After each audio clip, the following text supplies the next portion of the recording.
5th और 8th class में fail होने वाले स्टूडेंट्स के लिए बुरी खबर, अब इनके लिए नो डिटेशन पॉलिसी खत्म कर दी गई है। Hello, I am Soni and welcome to our channel Vyayam Bharat. और जानेंगे इस पूरे मामले को, आखिर नो डिटेशन होता क्या है। नो डिटेशन पॉलिसी मतलब ये कि 5th और 8th क्लास में फेल होने वाले छात्रों को भी ऊपर क्लास में प्रमोट कर दिया जाता था। कुछ ऐसा कह सकते हैं कि इस पॉलिसी में किसी स्टूडेंट्स को फेल नहीं किया जाता था, लेकिन सरकार ने अब इस पॉलिसी को खत्म कर दिया है। अब जानते हैं सरकार की नई पॉलिसी की मुख्य बातें। 5th और 8th क्लास का कोई स्टूडेंट्स एग्जाम में फेल हो जाता है तो रिजल्ट जारी होने के 2 महीने के अंदर उसे दोबारा एग्जाम देने का मौका दिया जाएगा।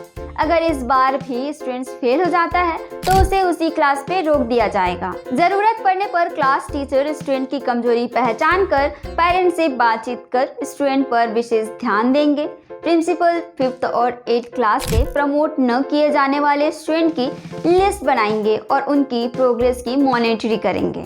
स्टूडेंट को तब तक स्कूल से नहीं निकाला जाएगा जब तक वह अपनी बेसिक एजुकेशन पूरी नहीं कर लेता। अब समझ लेते हैं कि आखिर इस पॉलिसी में संशोधन की जरूरत क्यों पड़ी। 2016 में central advisory board of education यानी CABE ने ह्यूमन रिसोर्स डेवलपमेंट मिनिस्ट्री को नो डिटेशन पॉलिसी हटाने का सुझाव दिया था। CABE ने कहा कि इस पॉलिसी की वजह से स्टूडेंट्स के सीखने का स्तर गिर रहा है। 2016 की एनुअल एजुकेशन रिपोर्ट के अनुसार क्लास 5th के 48% से कम स्टूडेंट्स ही दूसरे क्लास का सिलेबस पढ़ पाते हैं।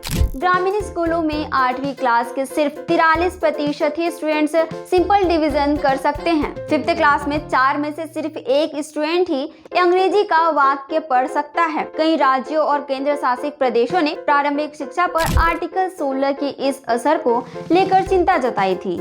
शिक्षा पर TSR सुब्रमण्यम कमेटी और CABE के तहत बनाई गई वासुदेव देवनानी कमेटी ने भी नो डिटेशन पॉलिसी को रद्द करने की सिफारिश की थी।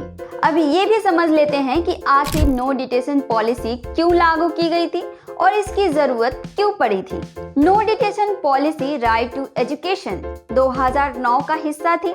ये सरकार की पहल थी जिसमें भारत में शिक्षा की स्थिति में सुधार हो सके। इसका उद्देश्य था कि बच्चों को शिक्षा के लिए बेहतर माहौल दिया जा सके ताकि वो स्कूल जाते रहें। फेल होने से बच्चे शर्मिंदगी महसूस करते हैं जिससे पढ़ाई में वो पिछड़ सकते हैं। इसलिए नो डिटेशन पॉलिसी लाई गई जिसमें 8वीं तक के बच्चों को फेल नहीं किया जाता था। जुलाई 2018 में लोकसभा में राइट टू एजुकेशन को संशोधित करने के लिए बिल को पेश किया गया था। इसमें स्कूलों में लागू नो डिटेशन पॉलिसी को खत्म करने की बात कही गई थी।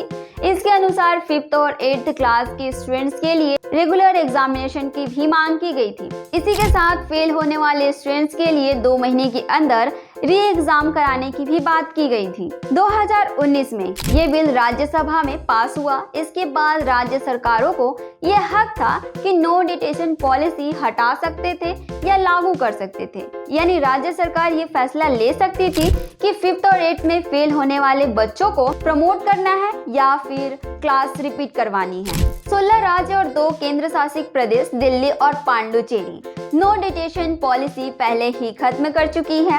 अब केंद्र सरकार भी इस पॉलिसी को खत्म करने का ऐलान कर चुकी है। केंद्र सरकार की नई पॉलिसी का असर केंद्रीय विद्यालयों, नवोदय विद्यालयों और सैनिक स्कूलों सहित करीब 3000 से ज्यादा स्कूलों पर होगा। ऐसे ही डेली अपडेट्स के लिए आप देखते रहें व्यायाम भारत।